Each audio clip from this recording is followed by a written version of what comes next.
Je vais faire intervenir notre dernier intervenant qui est Cédric Naimi, je le disais, donc, qui est très investi dans le street art, oui. Et qui a donc monté cette association Art Graph. Graph Art, mais c'est pas grave. Graph Art, excuse-moi Cédric. C'est à l'envers. Voilà. Écoute, le mieux c'est se présenter soi-même. Voilà. Merci, donc, avec plaisir. Bonjour à tous. En fait, je vais vous raconter un peu l'histoire du graffiti et du street art. Il a commencé aux États-Unis il y a 50 ans. C'était surtout les Noirs américains qui étaient obligés de se faire repérer par ce qu'on appelle des crews par rapport aux uns et aux autres, pour se faire vraiment repérer là où ils habitaient, dans le Bronx. Et c'est devenu quelque chose en point de repère qui s'est développé aux États-Unis principalement. En France, dans les années fin des 70, début des 80, est arrivé ce qu'on appelle la copie conforme de ce qu'on fait aux États-Unis. C'est que les crews se sont montés, mais pour faire un peu de la délinquance, ce qu'on appelle le tag, et ce qui a beaucoup gêné l'amplification du graffiti, en fait. Avant qu'on arrive au graffiti, c'était surtout le tag, et les gens ont eu beaucoup de mal de faire la distinction entre le graffiti et le street art. Donc une fois que le graphe s'est installé en France, il y a eu beaucoup de... en fait, il n'y a pas d'école. Donc les graffeurs étaient obligés de faire du sauvage, de faire là où ils pouvaient avec un peu de sous, c'est-à-dire une bombe de peinture.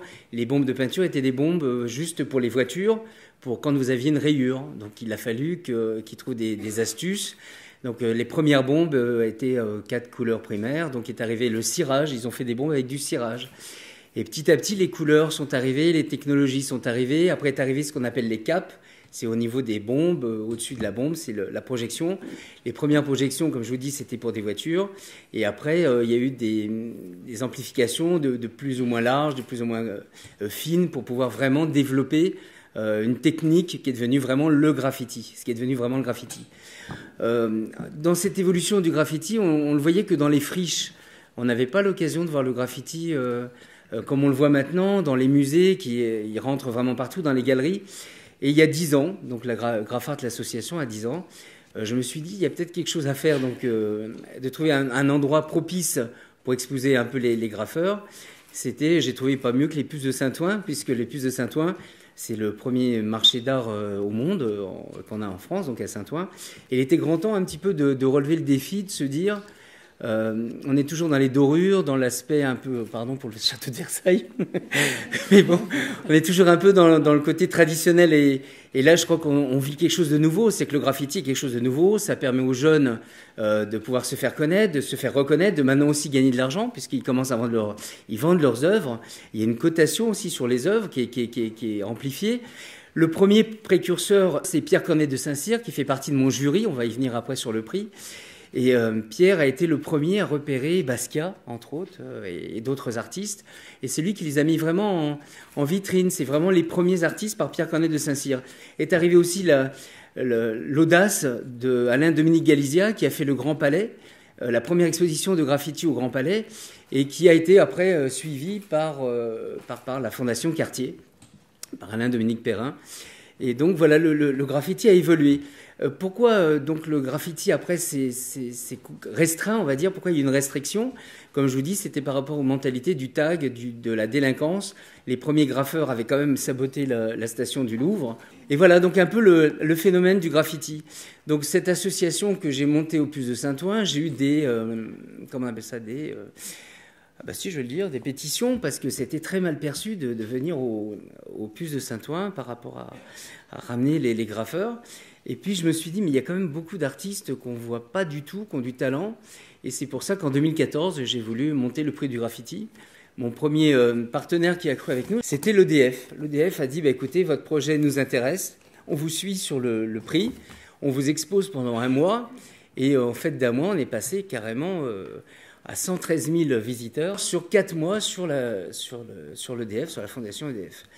J'ai récidivé donc le prix en 2016 sur l'écologie et l'environnement, et avec des nouveaux partenaires qui m'ont là aussi bien suivi, et on a fait un prix du graffiti. Il faut savoir que le premier prix du graffiti, le premier gagnant, est Joe Dibona, qu'on voit partout maintenant comme en tant qu'artiste. Le second est Cress 132, c'est lui qui a fait Les Invalides, le grand bleuet sur l'esplanade des Invalides. Ce qui veut dire que les graffeurs avaient besoin d'un coup de pouce, il fallait qu'il se passe une vraie structure pour les aider. Chaque gagnant, il y a 3 000 euros, 2 000 euros, 1 000 euros pour les gagnants, plus un prix du jury ou un prix du partenaire qui va nous suivre. Vu le succès, j'ai été voir après la mairie de Paris, et c'est l'autre Paris, donc qui nous a aidés avec la fondation. Pareil, on était parti sur une expo qui devait durer peut-être 2 mois, et on a fait 1 an. Donc sur 2020, donc le premier c'était l'énergie, le deuxième c'était l'écologie, l'environnement, le troisième c'était l'eau. Et là maintenant, on veut continuer sur le prix 2020 sur le phénomène du plastique, les océans, et faire comprendre, parce qu'en fait les artistes, il y a l'art, mais il y a les messages, il y a la technologie, il y a comment leur conviction. On a une image, on a un message qui passe différemment, qui est libre. Chaque artiste a sa liberté d'expression, sa liberté de support. Et on s'est aperçu que les œuvres étaient très représentatives sur le phénomène de notre planète. Je veux dire par là, c'est que chaque phénomène, chaque prise de conscience, qu'elle soit faite par des artistes ou par quelles que soient les personnes, dont les graffeurs, est toujours importante. Voilà, donc le prix 2020, ce sera avec qui voudra bien nous suivre. Et j'ai sorti quand même un livre avec Agnès B sur le street art et le graffiti, où j'explique tout, les galeries, Agnès B, la DAGP, enfin tout ce qui nous concerne, parce qu'il n'y a pas de structure sur le graffiti, c'est nouveau. Un prix, c'est tout nouveau. Voilà, donc je vous ai tout dit. Merci à vous. Et donc vous attendez des fonds, en fait. Nous, le prix, en 2014, c'était des partenaires. Et 2020, si on peut avoir un nouveau partenaire, je suis ravi.